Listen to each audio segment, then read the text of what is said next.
ప్రభువు నామమున అందరికీ శుభోదయం. ఈరోజు దేవుని వాగ్దానము ఏమనగా, రోమీయులకు రాసిన పత్రిక 13వ అధ్యాయము 10వ వచనము, ప్రేమ పొరుగువానికి కీడు చేయదు గనుక ప్రేమ కలిగి ఉండుట ధర్మశాస్త్రమును నెరవేర్చుటయే.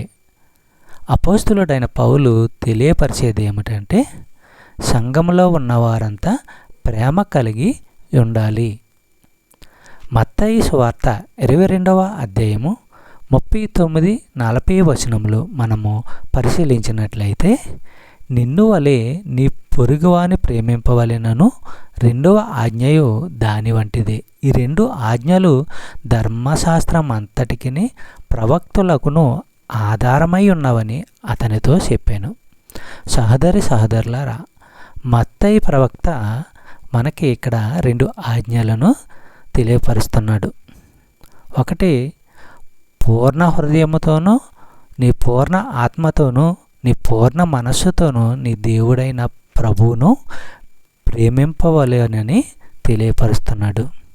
రెండవది, నిన్ను వలె నీ పొరుగు వారిని ప్రేమింపవలెనని తెలియపరుస్తున్నాడు. అందుకని ప్రతి విశ్వాసి కూడా ప్రేమ కలిగి ఉండేవారుగా ఉండాలని దేవుని యొక్క ఆశను ఈ ప్రవక్తల ద్వారా తెలియపరుస్తున్నాడు. చెప్పబడిన వాగ్దానము దేవుడు దీవించి ఆశీర్వదించును గాక.